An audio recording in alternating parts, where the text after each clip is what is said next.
नमस्कार, स्वागत है आपका दिल्ली एनसीआर दिन भर में। मैं हूं अनिल सागर।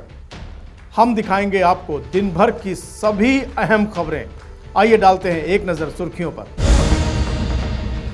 किसानों को मनाने में केंद्र सरकार पूरी तरह से जुट गई है। विज्ञान भवन में भारत सरकार के रेल मंत्री, कृषि मंत्री यानी रेल मंत्री पीयूष गोयल और कृषि मंत्री नरेंद्र सिंह तोमर के साथ सोम प्रकाश व अन्य वरिष्ठ अधिकारियों के साथ किसानों के 35 संगठनों ने चर्चा की, विमर्श किया, लंबा चौड़ा प्रेजेंटेशन दिखाया गया। अब पूरी इस बात पर नजर है क्या किसान बॉर्डर खोलेंगे।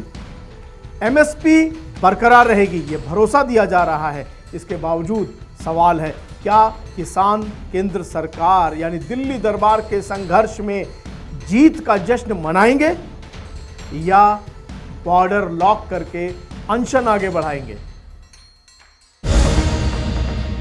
किसानों के समर्थन में बिहार के नेता पप्पू यादव मोदी सरकार को बताया किसान विरोधी। किसानों को मिल रहा है चौतरफा समर्थन।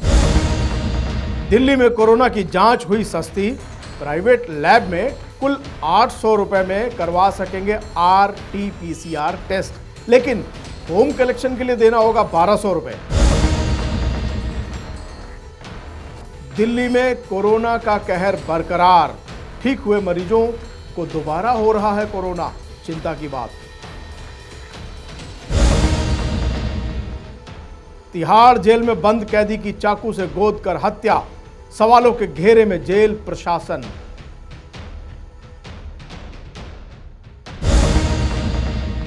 बिहार के नेता पप्पू यादव ने किसान विरोधी सरकार बताते हुए मोदी सरकार पर निशाना साधा है। आज वो यूपी गेट पहुंचे और उन्होंने पंजाब केसरी नवोदय टाइम्स संवाददाता रोहित सिंह के साथ बातचीत में मोदी सरकार पर कई गंभीर निशाने साधे। क्या कहा, आइए देखते हैं ये रिपोर्ट।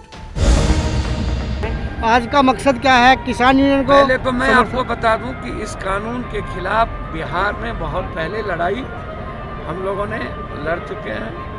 लड़ाई चालू है, बीजेपी के साथ लड़ाई हो चुकी है।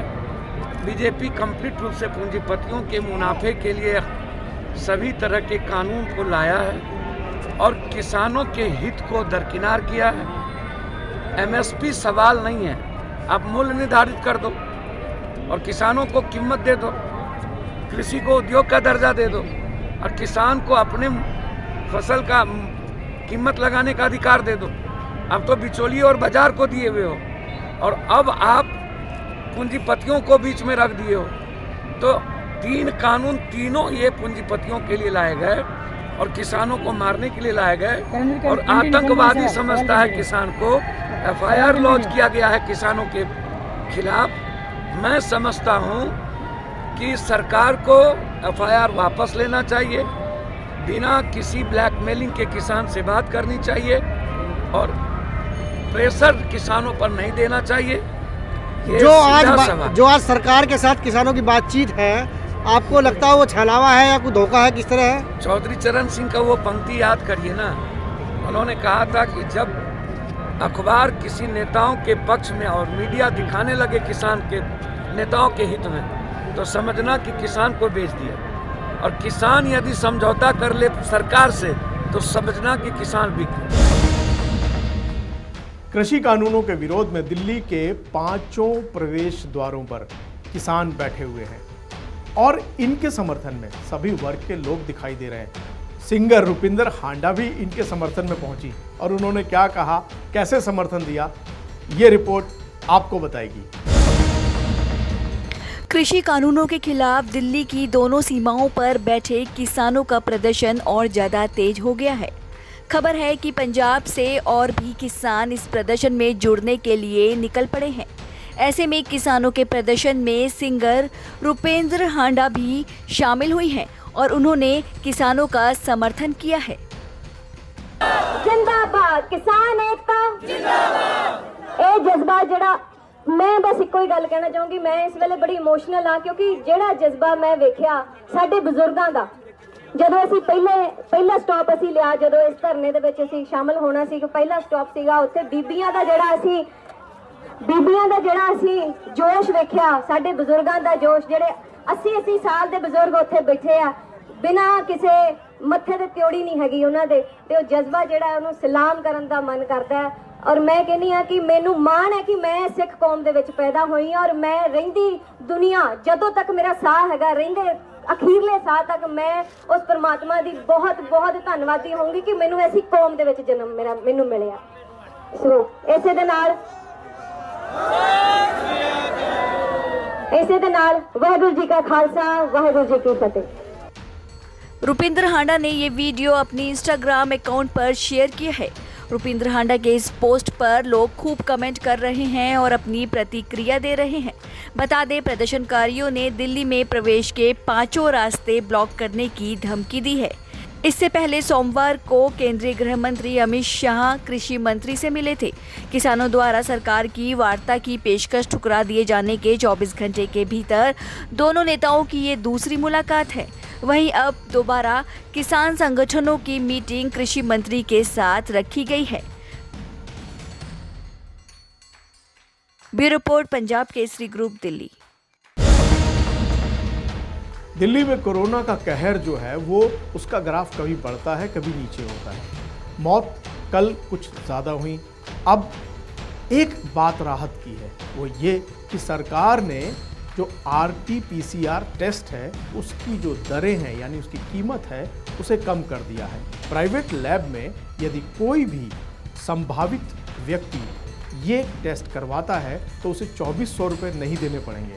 अब कुल 800 रुपये में प्राइवेट लैब से वो टेस्ट करवा सकेगा। लेकिन यदि आप चाहते हैं कि कलेक्शन यानी होम कलेक्शन हो, घर से आपका टेस्ट किया जाए, तो आपको 1200 रुपये का भुगतान करना पड़ेगा।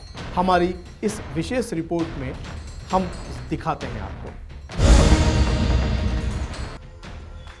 दिल्ली में कोरोना के बढ़ते कहर के बीच एक राहत की खबर है। दिल्ली सरकार ने कोरोना के टेस्ट की कीमतों में कमी करने का फैसला लिया है। दिल्ली सरकार ने कोरोना जांच की कीमतों में कमी करने का ये फैसला दिल्ली में बढ़ते कोरोना के केसों के मद्देनजर लिया है। सरकार ने इसके साथ ही प्राइवेट लैब के लिए दिशा निर्देश भी जारी कर दिए हैं। दिल्ली में अब प्राइवेट लैब में RT-PCR की जांच अब सिर्फ 800 रुपए में होगी। घर पर RT-PCR की जांच के लिए 1200 रुपए लगेंगे। वहीं सरकारी अस्पतालों में कोरोना की जांच फ्री में की जाएगी। ये निर्देश दिल्ली के मुख्यमंत्री अरविंद केजरीवाल ने दिया है। दिल्ली सरकार ने इसे लेकर अधिसूचना भी जारी कर दी है। अब तक दिल्ली में RT-PCR जांच 2400 रुपए में होती थी। बता दें कि हाई कोर्ट ने भी दिल्ली सरकार को RT-PCR जांच की ज्यादा कीमतों के लिए फटकार लगाई थी और कोरोना के टेस्ट की कीमतें कम करने पर विचार करने को कहा था, जिसके बाद दिल्ली सरकार ने कोरोना टेस्ट की कीमतों को कम करने का ये बड़ा फैसला लिया है। दिल्ली में कोरोना का कहर थमने का नाम नहीं ले रहा है। 2 दिन की थोड़ी राहत के बाद राजधानी में एक बार फिर एक दिन में होने वाली मौतों का आंकड़ा 100 के पार चला गया। सोमवार को एक दिन में 108 लोगों ने दम तोड़ दिया। हालांकि राहत की बात यही रही कि एक दिन में 4000 से कम संक्रमित मरीज मिले। ऐसे हालातों में जब कोरोना कहर बरपा रहा है तो दिल्ली वासियों के लिए सरकार का ये फैसला कई मायनों में अहम है। पंजाब केसरी ग्रुप के लिए संगीता सिंह की रिपोर्ट, दिल्ली। जब तक दवाई नहीं तब तक ढिलाई नहीं, ये कहावत एकदम सच है, क्योंकि दिल्ली के कई प्राइवेट या और सरकारी दोनों अस्पतालों में ऐसा देखने में आया है कि जिन लोगों को कोरोना हुआ यानी जो लोग कोरोना संक्रमित पाए गए थे वो ठीक हो गए और दोबारा फिर संक्रमित हो गए। इसलिए बहुत ध्यान देना है। आइए देखते हैं ये विशेष समाचार। राजधानी दिल्ली में कोरोना वायरस से हालत गंभीर होती जा रही है। अब दिल्ली के प्राइवेट अस्पताल में ऐसे केस सामने आए हैं जिनमें कोरोना से ठीक होने के बाद फिर से कोरोना के लक्षण देखे गए हैं। जांच के बाद मरीजों की रिपोर्ट RT-PCR में कोरोना पॉजिटिव आई है। इस बात से दिल्ली में और ज़्यादा खौफ का माहौल बन गया है। दरअसल पहले कहा जा रहा था कि जो भी व्यक्ति एक बार कोरोना की चपेट में आ जाएगा तो वो दोबारा इस वायरस से संक्रमित नहीं होगा, लेकिन अब ऐसे केस सामने आने से हड़कंप मच गया है।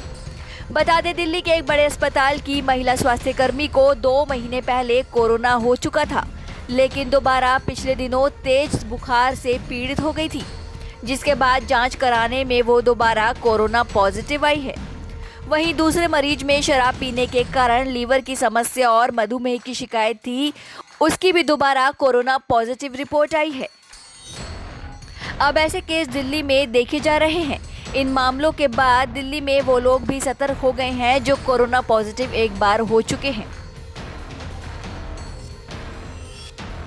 Bureau report, Punjab Kesari group, Delhi.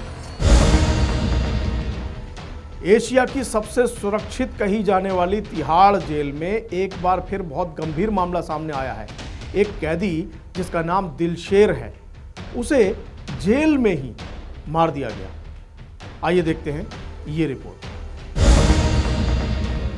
देश की सबसे हाई सिक्योरिटी जेल के तौर पर मानी जाने वाली दिल्ली के तिहाड़ जेल में एक अंडर ट्रायल कैदी की चाकू से गोदकर हत्या कर दी गई। तिहाड़ के जेल नंबर 3 में कैदी की हत्या से जेल प्रशासन समेत यहां पर बंद अन्य कैदियों के बीच सनसनी फैल गई है। तिहाड़ जेल प्रशासन के मुताबिक दिलशेर नामक कैदी की किसी धारदार चीज से हत्या करी गई है। परिवार का आरोप है कि जेल में ही बंद 3 कैदियों ने हत्या की इस वारदात को अंजाम दिया है। सर नाम बताइए अपना। अली शेर नाम है मेरा। ये आपके बेटे का जो है तिहाड़ जेल में मर्डर हुआ, पूरा मामला क्या है ये जो आपको पता लगा? मुझे जहाँ तक पता लगा है कि मेरा लड़का सो रहा था और रात में सुबह के टाइम पे रात में सोते हुए 3 आदमियों ने उस पर हमला किया चाकुओं से। उसमें से एक नौशाद था और उसके साथ 2 लड़के और थे जिन्होंने चाकू से वार करके उसका कत्ल कर दिया। जो 3 लड़के अभी नाम पता चला है, तो किस मामले में ये कुछ पता चला कि पहले भी कोई लड़ाई झगड़ा था इनका जेल में? इस बारे में मुझे नहीं पता कि क्या मामला था आगे का। अच्छा, चाकू कितनी जगह पे जो आपको पता लगा, कितनी जगह पे लगा है? पता चला कई जगह पे चाकू मारा है लड़के के? बस एक का पता चला कि दिल पे चाकू लगाया, बाकी जगह का चाकू नहीं पता कि बताया कई जगह चाकू लगे उनसे। कहीं ना कहीं बड़ा सवाल ये उठता है कि आखिर जेल के अंदर ये चाकू कैसे आया? इस तरह की वारदात जो हो रही है जेल में, तो क्या कहेंगे इस बारे में? जेल की लापरवाही है जिसके कारण चाकू आया। इससे पहले भी इस जेल में सितंबर महीने में इस तरह की युवक की हत्या हुई थी इस जेल में। पता नहीं कैसे चाकू आया, बाकी जेल प्रशासन की लापरवाही है। 23 साल का दिलशेर हत्या समेत कई अन्य आपराधिक मामलों का आरोपी था। बताया जा रहा है कि दिलशेर के ऊपर लगे मामलों की सुनवाई चल रही थी। जेल में दिलशेर के ऊपर 3 अन्य कैदियों ने जानलेवा हमला कर उसकी हत्या कर दी। जेल प्रशासन मामले की जांच में जुट गया है। देश की सबसे सुरक्षित माने जाने वाली जेल के अंदर कैदियों की सुरक्षा को लेकर सवाल उठ रहे हैं। ऐसे में देखना होगा कि जेल प्रशासन इस मामले को कितनी जल्दी सुलझा पाता है और जेल में कैदियों की सुरक्षा को लेकर क्या नए कदम उठाए जाते हैं। दिल्ली से शहजादा हाशमी के साथ संगीता सिंह की रिपोर्ट, पंजाब केसरी ग्रुप। हमारे खास बुलेटिन में बस इतना ही और बाकी खबरों के लिए देखते रहिए पंजाब केसरी नवोदय टाइम्स टीवी। नमस्कार।